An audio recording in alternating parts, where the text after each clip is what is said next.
Tawa keras yang menggema di udara terdengar seperti gemuruh petir yang menggelegar dari langit. Suara itu dipenuhi oleh kekuatan luar biasa, seolah-olah membawa energi naga yang menggetarkan dunia.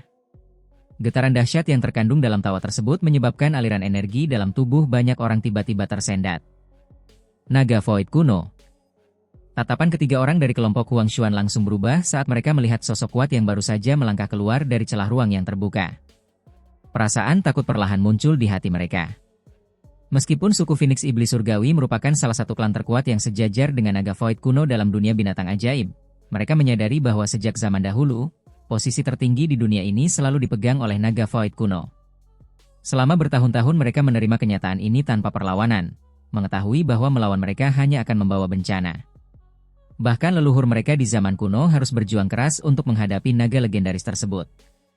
Jika leluhur mereka saja mengalami kesulitan, apalagi mereka yang merupakan keturunan yang lebih lemah? Saat menghadapi Xian, seekor naga Void kuno yang masih muda, kelompok Huang Xuan masih bisa bersikap percaya diri. Namun, saat berhadapan dengan naga Void kuno dewasa yang telah menguasai kekuatannya sepenuhnya, keberanian mereka lenyap seketika. Ketiga anggota kelompok itu saling berpandangan, seakan mencoba memahami situasi yang sedang terjadi. Mereka segera mengerahkan energi dalam tubuh mereka untuk mencoba keluar dari tekanan ruang yang membatasi gerakan mereka. Dalam sekejap, tubuh mereka bergerak mundur dengan cepat, berusaha melarikan diri sebelum terlambat. Namun, sebelum mereka sempat bergerak lebih jauh, sosok pria kuat yang baru saja muncul mengeluarkan suara tawa dingin. Dia melangkah maju dan tanpa peringatan, tangannya terangkat sebelum menampar ke arah mereka dari kejauhan.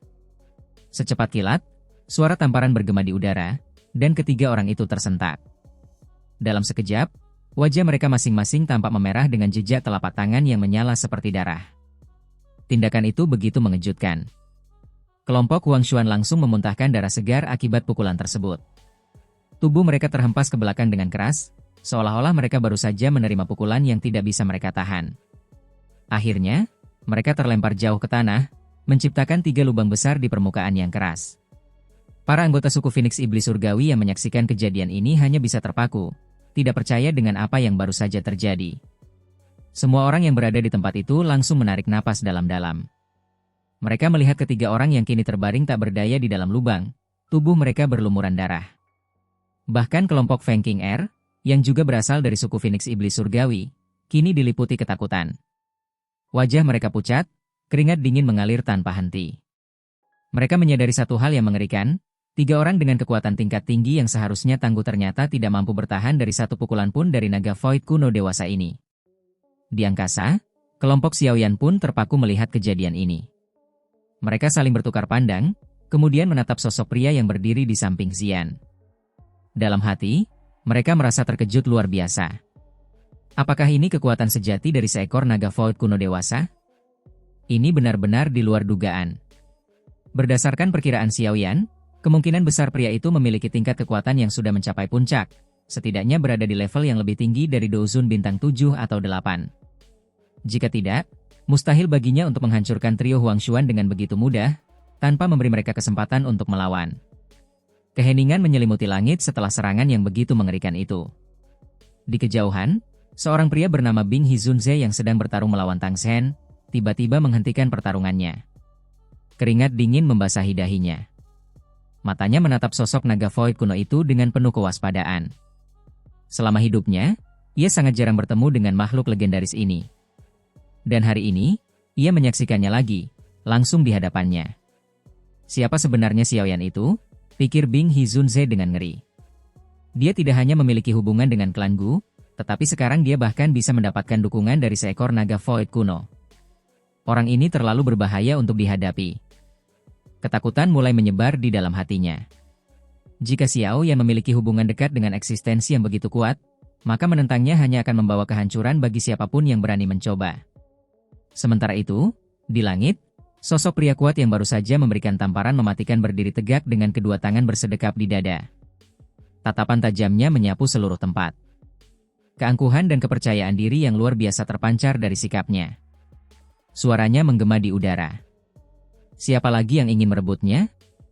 Tidak ada seorang pun yang berani menjawab.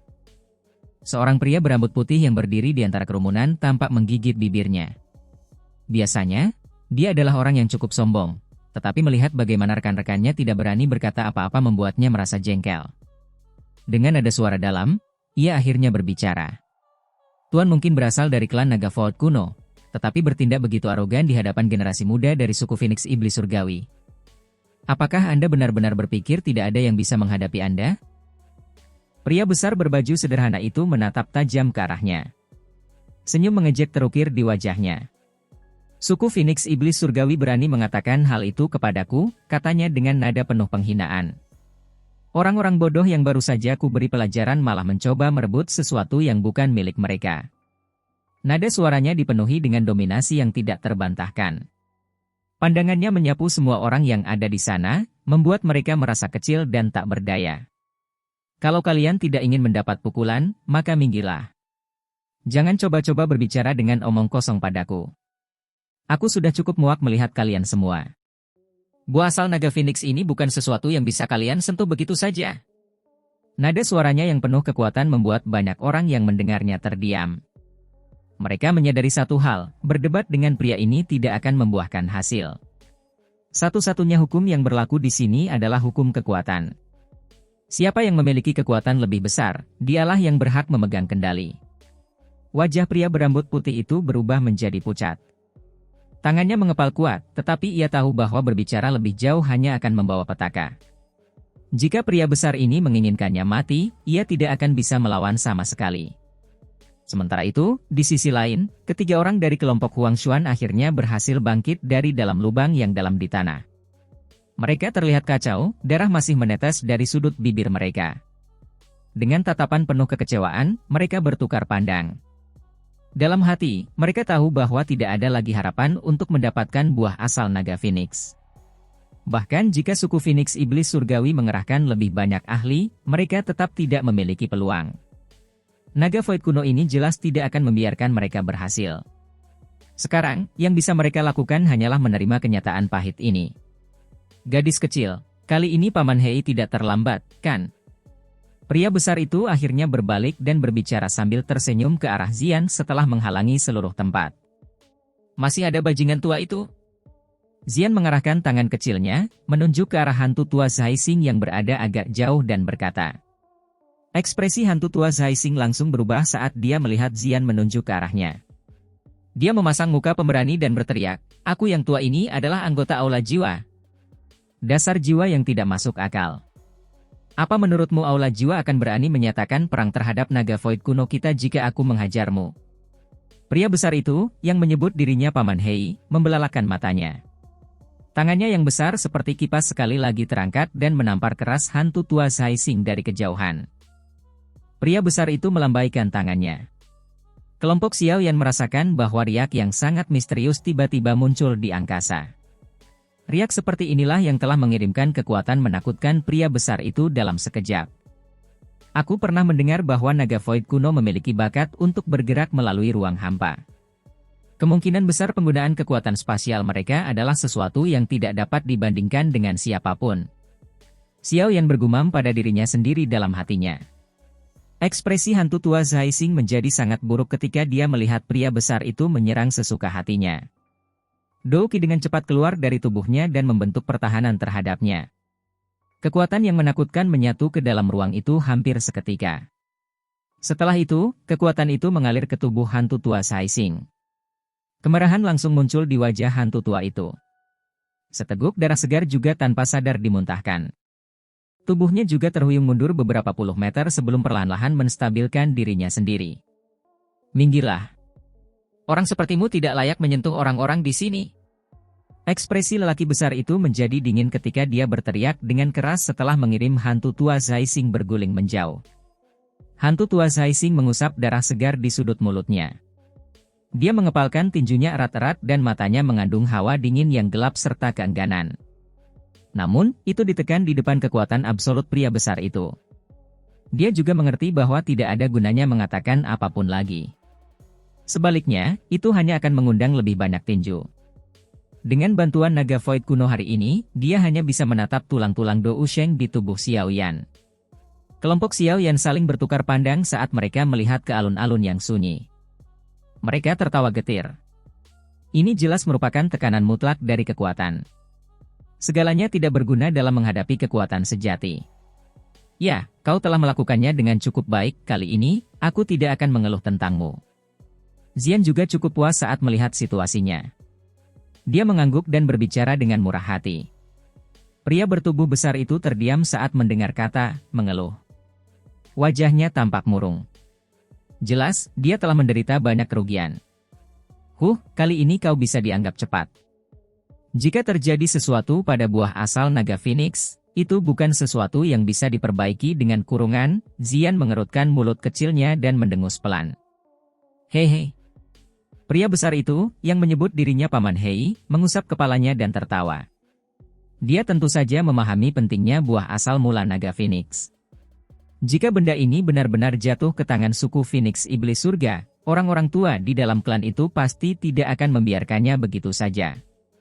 Hei, ini Hei King. Dia juga anggota suku naga Void kuno, mereka adalah teman-temanku. Xian menoleh dan tersenyum kepada kelompok Xiao Yan. Kalimat terakhir secara alami diucapkan kepada pria besar bernama Hei King. Xiao Yan menyapa tetua Hei King. Xiao Yan menangkupkan kedua tangannya. Ia menyadari bahwa meskipun pria besar ini tidak tampak sangat tua, ia jelas merupakan iblis tua yang telah hidup selama bertahun-tahun yang tak terhitung jumlahnya. Oh, kau adalah Xiao Yan itu ya? Keturunan Xiao Xuan. Tidak disangka klan Xiao masih bisa menghasilkan orang seperti itu. Memang pantas menjadi salah satu dari 8 klan kuno. Sayangnya, garis keturunan itu tampaknya telah berubah menjadi sampah. Hei King melirik Xiao Yan dan berkata sambil tersenyum. Namun, kalimat terakhirnya adalah sesuatu yang hanya dia sendiri yang bisa mendengarnya. Xiao Xuan? 8 klan kuno? Xiao Yan terkejut. Dia telah mendengar istilah di depan.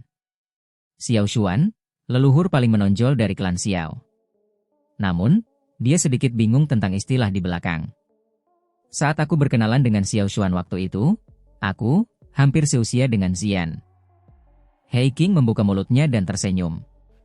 Dia menepuk kepala Xian. Namun, dia tidak menjawab pertanyaan itu.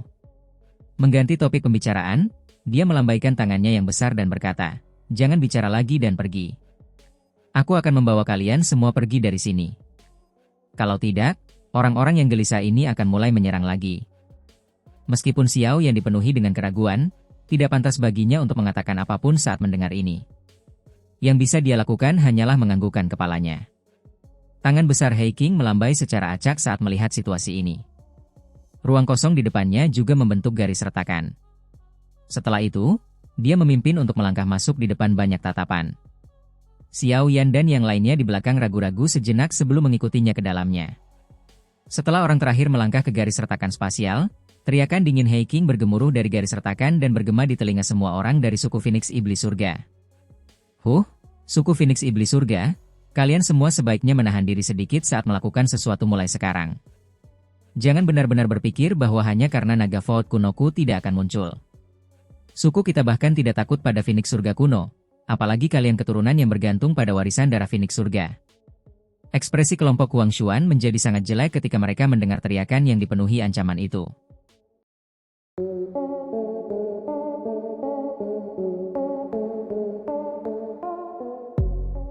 Setelah melihat kelompok Xiao yang menghilang ke dalam celah ruang, anggota suku iblis Phoenix Surga hanya bisa saling memandang. Tidak satu pun dari mereka yang berani bertindak untuk menghentikan mereka. Penatua Huang, apakah kita benar-benar akan membiarkan mereka pergi begitu saja dengan buah asal naga dan Phoenix? Pria berambut putih itu bertanya dengan nada tidak rela, giginya terkatup rapat. Apakah kau punya cara lain? Apa kau mau maju sendiri dan mempertaruhkan nyawamu untuk melawan orang itu?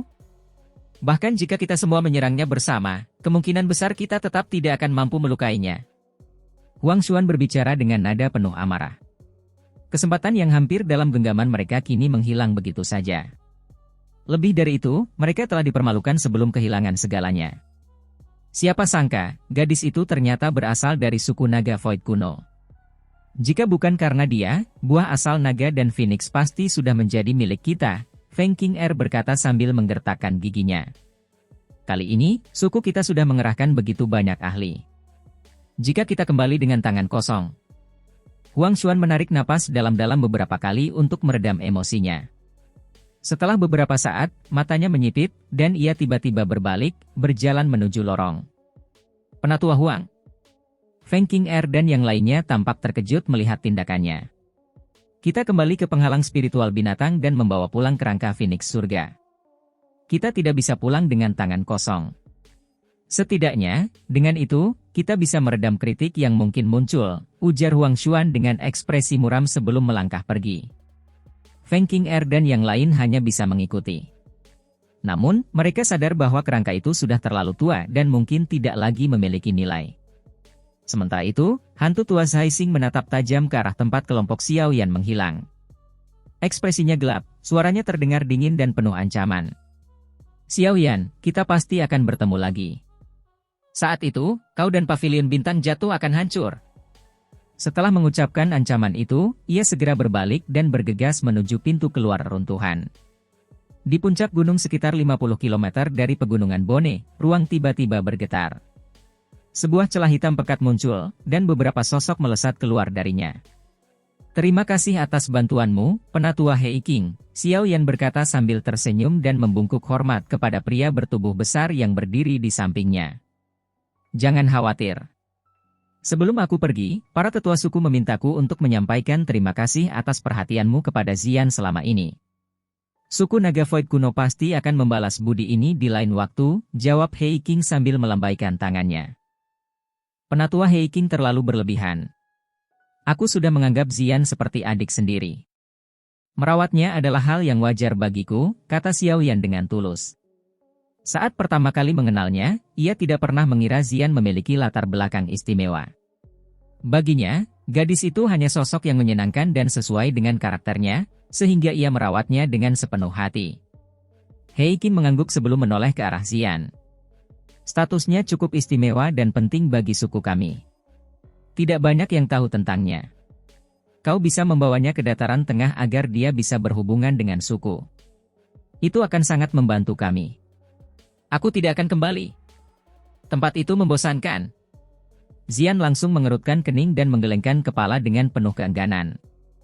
Bukan aku yang memutuskan. Para tetua sudah mengeluarkan perintah. Mereka bilang kau sudah cukup lama bersenang-senang. Kau belum menyelesaikan warisan naga kuno, dan itu harus kau selesaikan sebelum bisa keluar lagi. Selain itu, dengan ditemukannya buah asal naga dan Phoenix, keberadaanmu juga diperlukan, Hei Qing menjelaskan dengan sabar. Xian menampilkan ekspresi kesal, jelas tidak setuju dengan keputusan itu. Kalau kau tetap bersama Xiao Yan sekarang, kau hanya akan menjadi beban. Jika sesuatu yang buruk terjadi, kau bisa membahayakan mereka. Aku tahu kau tidak menginginkan itu, kan? Hei Qing melanjutkan. Tapi jika kau menyelesaikan warisanmu, kekuatanmu akan meningkat pesat. Saat itu, kau bisa kembali dan membantu mereka dengan lebih baik. Xian terkejut saat mendengar ini. Dia segera menundukkan kepalanya dengan putus asa dan berkata, baiklah, kamu menang. Aku akan kembali bersamamu. Xiao Yan melirik Hei Qing. Orang ini mungkin terlihat kasar tetapi dia juga cukup licik. Kata-katanya langsung mengenai titik lemah Xian, menyebabkan dia tidak punya pilihan selain mencapai puncak. Hei Qing tampaknya telah merasakan pikiran Xiao Yan. Dia membuka mulutnya dan tersenyum padanya. Setelah itu, tatapannya beralih ke Xiongsan dan berkata, orang besar ini juga harus pergi bersamaku. Beruang naga kuno. Saat itu, dia juga merupakan suku yang berafiliasi dengan naga Void kuno kita. Ikuti aku kembali dan kau akan memperoleh banyak manfaat. Hehe, aku akan mendengarkan perintah tetua Hei Qing. Xiongsan mengusap kepalanya dan tertawa konyol. Dia tidak mampu melawan di hadapan naga Void kuno yang sudah dewasa. Kalau begitu, kita harus berpisah di sini, Xiao Yan menangkupkan kedua tangannya dan berkata sambil tersenyum. Xian, kamu harus berlatih dengan benar, Xiao Yi mengusap kepala Xian dan berkata sambil tersenyum. Xian hanya bisa menganggukkan kepalanya dengan putus asa. Keuntungan dari perjalanan ke reruntuhan kuno kali ini telah jauh melampaui ekspektasi kelompok Xiao Yan. Mereka tidak hanya berhasil memperoleh buah bayi jiwa, tetapi mereka bahkan beruntung memperoleh binatang pil yang sangat berharga itu. Jika benda ini dipersiapkan dengan baik, cepat atau lambat ia akan maju ke tingkat 9 yang sebenarnya. Pada saat itu, ia benar-benar akan mampu menghidupkan kembali orang, mengubah hidup mereka, dan efek magis lainnya yang tak terbayangkan. Tentu saja, perolehan terbesar tentu saja adalah 3 tulang rusuk yang telah dikeluarkan dari kerangka Dou Sheng. Ketiga tulang rusuk itu menyembunyikan keterampilan Dou kelas Tian yang sebenarnya. Namun, Xiao Yan saat ini tidak punya waktu untuk segera menguraikannya. Semuanya hanya dapat dipelajari dengan saksama setelah mereka kembali ke pavilion bintang jatuh. Saat ini, mereka telah menyinggung suku iblis Phoenix Surga dan suku 9 ular piton tanah dalam yang tenang, 2 suku terbesar di Beast Region. Kelompok-kelompok ini memiliki banyak telinga dan mata di Beast Region. Oleh karena itu, kelompok Xiao Yan tidak berani tinggal lama di tempat ini. Setelah berpisah dengan kelompok Hei King, mereka langsung bergegas keluar dari Beast Region dengan melakukan perjalanan sepanjang malam. Dengan kecepatan perjalanan mereka yang cepat ini, mereka telah sepenuhnya meninggalkan wilayah daerah binatang hanya dalam waktu 1 hari. Setelah meninggalkan daerah Beast Region, Xiao Yan pertama-tama memikirkan cara untuk menyampaikan beberapa informasi kepada kelompok Mu King Luan, yang masih berada di Beast Region sambil menunggu kabar. Setelah itu, ia memimpin kelompok tersebut dan melakukan perjalanan kembali ke Falling Star Pavilion. Sosok tua duduk di atas batu besar di puncak gunung di belakang pavilion bintang jatuh. Sosok lelaki tua itu sedikit ilusi. Namun, ada tekanan spiritual yang besar dan kuat yang samar-samar menyebar darinya. Tidak ada orang lain di dalam pavilion bintang jatuh ini, selain Yao Lao, yang memiliki kekuatan spiritual yang begitu kuat. Teman lama, aku sudah diam-diam menghubungi beberapa setan tua, yang memiliki hubungan cukup baik denganmu saat itu. Mereka menjawab bahwa selama kau mampu memulihkan kekuatanmu, mereka akan menjadi tamu resmi di pavilion bintang jatuh. Seorang Zunze berjubah hijau tertawa dari belakang Yao Lao. Ya, jika aku mampu memulihkan kekuatan puncakku, pavilion bintang jatuh akan memiliki kekuatan yang harus ditanggapi serius oleh aula jiwa. Dengan keamanan yang terjamin, mereka tentu akan bersedia melakukannya. Yao Lao tersenyum dan tidak merasa terkejut. Feng Zunze mengangguk sedikit. Ia merenung sejenak dan berkata, sudah lama sekali sejak kelompok Xiao Yan pergi ke wilayah binatang buas. Aku ingin tahu apakah buah bayi jiwa telah diperoleh. Dikabarkan bahwa cukup banyak ahli yang tertarik pada sisa-sisanya kali ini. Anda bisa tenang. Yao Lao tersenyum tipis. Ia perlahan membuka matanya yang tertutup dan melihat ke arah pintu masuk alam bintang. Sebuah riak kecil muncul di tempat itu. Feng Zunze terkejut saat melihat kepercayaan diri Yao Lao yang besar pada Xiao Yan. Segera, dia mengikuti arah mata Xiao Yan dan melihat ke atas, hanya untuk melihat bahwa ruang di sana perlahan-lahan terbuka. Beberapa sosok yang dikenalnya perlahan-lahan berjalan masuk. Dari kelihatannya, itu adalah kelompok Xiao Yan, yang telah kembali ke pavilion bintang jatuh dengan lelah. Teman lama, selamat. Harapanmu akan segera terpenuhi, Feng Zunze tersenyum tipis. Dia berbicara lembut dengan nada iri, kamu telah menemukan murid yang baik.